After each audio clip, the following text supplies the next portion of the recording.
Chhattisgarh channel में आपका स्वागत है। मैं हूं मनोरंजन भारती।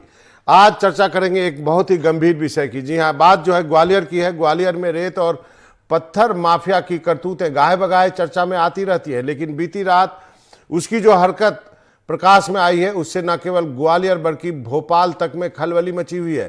ग्वालियर पुलिस ने रात को एक युवक को दबोचा जो एक ट्रेनी लेडी आईपीएस अफसर अनु बेनीवाल की लगातार लोकेशन ट्रेस करके खनन माफिया तक पहुंचाता था। दरअसल भारतीय पुलिस सेवा की ट्रेनी अधिकारी अनु बेनीवाल की पोस्टिंग अभी अभी ग्वालियर में हुई है और वो बिजौली में थाना प्रभारी के रूप में जो है वो नियुक्त की गई हैं। इस इलाके से अवैध रेत खनन होकर के निकलता है। वो बीते कुछ दिनों से ऐसे रेत से भरे दर्जनों ट्रैक्टर पकड़कर कार्रवाई कर चुकी हैं। इससे रेत माफिया परेशान हो गए। अब इस खबर को विस्तार से जानने की कोशिश करते हैं और खुद आईपीएस अनु बेनीवाल जो है वो हमारे साथ जुड़ गई हैं। मैडम, आपका बहुत बहुत शुक्रिया, आपने वक्त निकाला एनडीटीवी से बातचीत करने के लिए। मैं सबसे पहले आपसे ये जानना चाहता हूं कि क्या हुआ, क्या घटना हुई है वहां पर? घटना इस प्रकार है कि अभी मेरा थाना प्रभारी पीरियड चल रहा है यहाँ पे थाना बिजौली में। तो यहाँ पे माइनिंग का थोड़ा काम ज्यादा है। बेसिकली स्टोन क्रशिंग होती है, तो क्रशर्स हैं काफी सारे और डंपर्स चलते हैं। डे एंड नाइट एक्टिविटी होती है। तो डंपर्स जो है या वो बिना रॉयल्टी के रहते हैं या फिर वो ओवरलोडिंग के रहते हैं। तो जिस हिसाब से कार्रवाई होती है, तो जब जब हम उनको पकड़ पाते हैं तो उसमें जो है पकड़ के उनको या तो माइनिंग के हवाले कर दिया जाता है अगर रॉयल्टी नहीं होती है, या फिर मोटर व्हीकल एक्ट के अंतर्गत उन पे कार्रवाई होती है। तो ये लगातार चल रहा था। तो उसी दौरान ऐसा हुआ कि ये थोड़ा सूत्रों के हवालों से भी खबर थी कि मेरी लोकेशन जो है कुछ लोग ट्रेस कर रहे थे। मैं कहाँ से आ रही हूँ, कहाँ से जा रही हूँ, वो चीज बताई जाती थी। तो इसी में ही कल शाम को हमें एक स्विफ्ट गाड़ी मिली थी जो कि कई दिन से मेरी गाड़ी के आसपास घूम रही थी। तो उनसे इनको पकड़ा था। आमिर खान नाम है इनका। तो जैसे ही इनसे पूछताछ करी तो इन्होंने मेरे आरक्षक के साथ बदतमीजी करी, धक्का मुक्की करी। तो इनको थाने में लेके आए थे। तो उसके बाद इन्होंने पूछताछ में बताया कि इनके पास एक व्हाट्सएप ग्रुप है इन्हीं के फोन में, जहाँ पे ये मेरी लोकेशन बताते रहते हैं और मेरा पीछा करते हैं ताकि अपने डंपर्स और बाकी डंपर्स वालों को मदद कर सके, जिसके हिसाब से बिना रॉयल्टी और ओवरलोडिंग के डंपर्स जो है आराम से निकाल सके। तो इसका मतलब एक आईपीएस अफसर की ही जासूसी की जा रही थी। मतलब इसका मतलब है कि इस खनन माफियाओं का हिम्मत तो देखिए आप। हाँ, मतलब बेसिकली ये है कि हिम्मत कह लीजिए या जो भी, इनको अपनी इकोनॉमिक एक्टिविटी है जिसमें ज्यादातर जो है गलत काम है, ओवरलोडिंग लेके जाना और बिना रॉयल्टी के लिए लेके जाना। तो ये अपने उसी इलीगल एक्टिविटीज को कवर करने के लिए, उसी को आगे बढ़ाने के लिए जो है मेरी लोकेशन के हिसाब से काम कर रहे थे। जैसे अगर मैं किसी टाइम अगर 1 घंटा में इधर उधर हूँ, फील्ड में हूँ, तो उस समय जो है ये डंपर्स निकाल लेते थे। मैडम, इस इलाके में ढेरों इस तरह के वारदात पहले भी हो चुके हैं। कई जगह तो हमने देखा है कि जो है वो डंपर चढ़ा दिए जाते हैं। यदि कोई पुलिस अधिकारी या पुलिस बल रोकना भी चाहता है तो उसके ऊपर डंपर चढ़ा करके मार भी दिया जाता है। तो ये बहुत ही एक खतरनाक काम हो गया है और इनको काबू करना भी एक बहुत बड़ी चुनौती है। ये है, मतलब ऐसा है कि डंपर्स ज्यादा हैं और स्पीड में भी रहते हैं, एक्सीडेंट भी हो जाते हैं। तो वो पहले भी पुलिस अधिकारियों को जो है इनकी वजह से जो है प्रॉब्लम्स आई हैं। पर ऐसा नहीं है कि कार्रवाई नहीं होगी, कार्रवाई पूरी होती रहेगी। और ऐसे छोटी मोटी चीजों की वजह से किसी भी पुलिस अधिकारी का मनोबल डाउन नहीं होता है। कार्रवाई वैसी चलती रहेगी। हमारे पूरे दिन में बहुत सारे काम होते हैं। We have bodily offences, property offences और भी बहुत सारी चीजें हैं। इलेक्शन का टाइम चल रहा है, तो ये उसमें एक छोटा सा पार्ट है सिर्फ। और उसमें अगर ये लोग ऐसा कर रहे हैं उसके बाद इनको लगता है कि कार्रवाई बंद हो जाएगी, तो ऐसा बिल्कुल नहीं होगा। और मेरे सारे सीनियर्स भी बहुत ही हेल्पफुल, बहुत कोऑपरेटिव है। मेरे SP sir, additional SP sir, DIG ma'am, IG sir. तो हमारी कार्रवाई पूरे अच्छे से चलती रहेगी। सब कुछ ऐसे ही कार्रवाई चलती रहेगी। नहीं, यही मैं अगला सवाल पूछने वाला था कि आपको कितना अपने विभाग का सपोर्ट मिल रहा है, क्योंकि वो ज़्यादा जरूरी है। क्योंकि ये नेक्सस है, तो ये नेक्सस जो है काफ़ी ऊपर तक जाता है, उसके बिना हो नहीं सकता है ये। मेरे विभाग का मेरे को 120% सपोर्ट है। मेरे सीनियर्स मेरे को बहुत ज्यादा मोटिवेट करते हैं, कुछ भी होता है मेरे साथ खड़े रहते हैं, मेरी सेफ्टी की पूरी चिंता करते हैं कि मेरे साथ गनमैन है कि नहीं है, मेरे पास वेपन है कि नहीं है। तो पूरी चिंता करते हैं, मुझे मोटिवेट करते हैं, पूरी हेल्प करते हैं, बहुत एनकरेज करते हैं। तो कोई भी मुझे उस टाइप की कोई परेशानी नहीं है, और उनका मोटिवेशन है, इसीलिए मैं काम कर पा रही हूँ।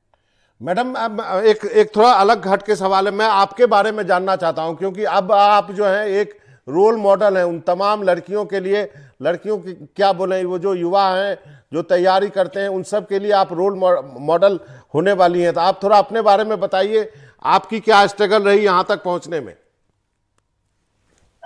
रोल मॉडल तो मतलब ठीक है, एक नॉर्मल प्रोसेस है। यूपीएससी एक एग्जाम है, वन ऑफ द एग्जाम्स है, टफ है। उसमें हर साल बहुत सारे आईपीएस आईएएस निकलते हैं, तो I am just one of them. Struggle का तो बस इतना ही है कि एक छोटे से गांव से निकल के आती हूँ, दिल्ली देहात से, पीतमपुरा गांव है एक छोटा सा, वहां से निकली हूँ और ज्वाइंट फैमिली से आई हूँ। बचपन मेरा भैंसों में बीता है, तो वैसे परिवार से बिलोंग करती हूँ।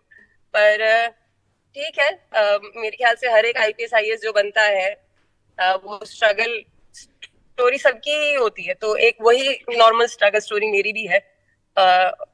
बाकी ठीक है, बीइंग अ लेडी ऑफिसर थोड़ा सा ज्यादा रहता है, क्योंकि जैसे लोग आपको थोड़ा क्वेश्चन ज्यादा करते हैं, and coming into uniform services आपकी चॉइसेस को थोड़ा सा टारगेट करते हैं। जैसे बीइंग अ लेडी ऑफिसर, मतलब IPS was my first choice, normally this is not appreciated, and लोग समझते नहीं है कि कैसे एक फीमेल होके इसने आईपीएस पहली ऑप्ट कर लिया। एंड नॉर्मली आईपीएस जो है वो सेकंड या थर्ड चॉइस रखी जाती है, आईएएस इज प्रेफर्ड मोर। तो वो थोड़े से बैकलैशेस वगैरह सोसाइटी से, कभी परिवार से होते रहे, but I am very proud of my choice and I am very happy in my service.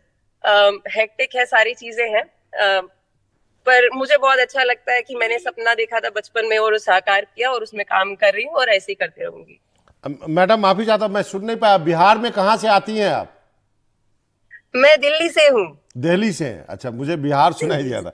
आप दिल्ली से। नहीं नहीं, दिल्ली में। दिल्ली से, जी जी जी। अच्छा। आपने ढेर सारे ट्रैक्टर भी, ढेर सारे व्हीकल भी जब्त किए हैं, तो क्या आपको लगता है इसके इनके नेक्सस को, माफिया के नेक्सस को कैसे तोड़ा जा सकता है? क्या वो कौन सी कड़ी है, कमजोर कड़ी है, जहां पे आप सक्सीड हो सकती हैं? देखिए इसको मतलब मेरा बहुत छोटा पीरियड रहेगा यहाँ थाना प्रभारी का, तो मैं ये तो आपको नहीं बोल सकती कि मैं 100% जो है ये नेक्सस तोड़ पाऊंगी। जो मेरे रूल्स रेगुलेशंस में है, मेरे से एक्सपेक्टेड है कि मैं माइनिंग डिपार्टमेंट के साथ और मोटर व्हीकल एक्ट में जो कार्रवाइयाँ होती है वो मैं कर रही हूँ, वो मैं करती रहूंगी।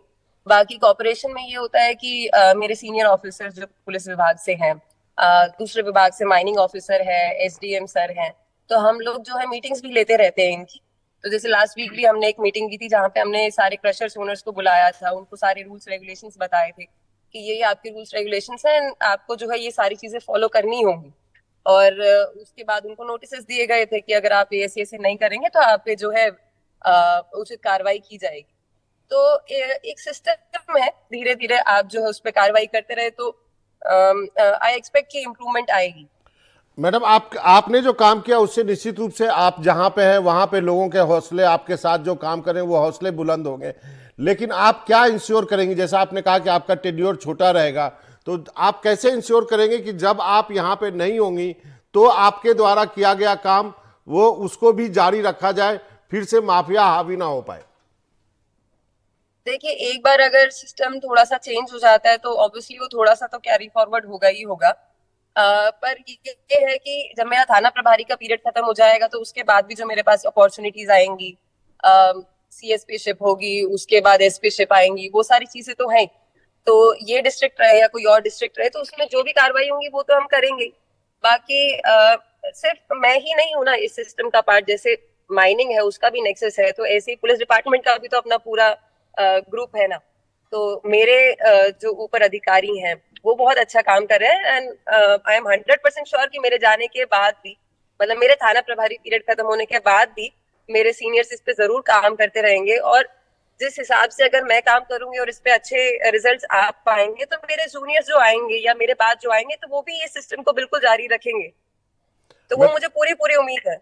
मेरा एक अंतिम का सवाल है मैडम, ये जो टेलीकास्ट अभी वो तमाम लड़कियां देख रही हैं, चाहे जो भी लोग देख रहे हैं, जो वो उनको आप क्या कहेंगे कि सिस्टम में जो इस तरह की जो चीज़ें हैं उसको कैसे ब्रेक करने के लिए कहाँ से हिम्मत आती है, उनके लिए क्या कहेंगे आप? सिस्टम बेसिकली देखो, सिस्टम जो होता है उसका सभी पार्ट है। एक सोसाइटी है, उसमें माइनिंग एक एक्टिविटी है, सोसाइटी को लाभ भी है, उससे नुकसान भी है, पुलिस भी उसका एक पार्ट है। तो हम सब भी, तो सिस्टम का चेंज आएगा तो सबसे आएगा। कुछ हम लोग कार्रवाई कर रहे हैं, कुछ माइनिंग वाले हमसे कोऑपरेट करेंगे कि भाई जो जो हमने रूल्स रेगुलेशंस उनको समझाए हैं तो थोड़ा वो भी हमारे साथ कोऑपरेट करेंगे। और कुछ जो माफिया हैं उनमें कुछ जो है डर की वजह से भी पीछे होंगे। तो सिस्टम में चेंज जरूर आएगा, धीरे धीरे आएगा, और वो हमें पूरी उम्मीद है कि आएगा। एक अंतिम का सवाल है, आप सोशल मीडिया को कैसे देखती हैं? आप सोशल मीडिया पे आप एक्टिव हैं, क्या आपको लगता है ये एक टूल है जो कि लोगों में अवेयरनेस जो है फैलाई जा सकती है, अपनी बात कही जा सकती है, लोगों तक पहुंची जा सकती है?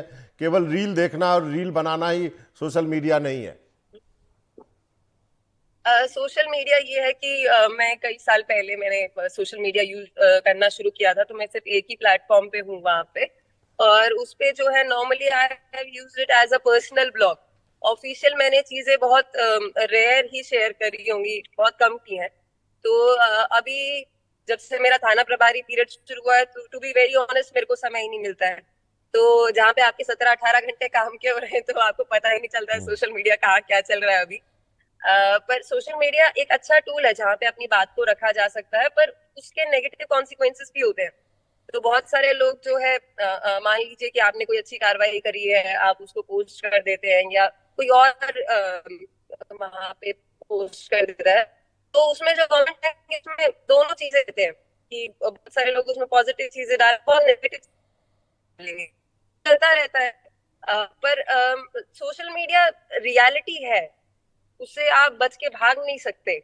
आप उसको यूज करें ना करें, आपकी चीजें वहां तक जरूर पहुंचेंगी। जी, बहुत बहुत शुक्रिया मैडम, आपने वक्त निकाला। अनु जी, और मुझे लगता है जिन लोगों ने भी ये टेलीकास्ट अभी देख रहे होंगे वो जरूर आपसे प्रेरणा लेंगे और कुछ अच्छा करने की कोशिश करेंगे। फेलो अफसर्स भी जरूर आपसे सीखेंगे। हम आपके अच्छे फ्यूचर के लिए कामना करते हैं। वक्त है छोटे से ब्रेक का, कहीं जाइएगा नहीं, इसी पे डिस्कशन हम करेंगे ब्रेक में आने के बाद।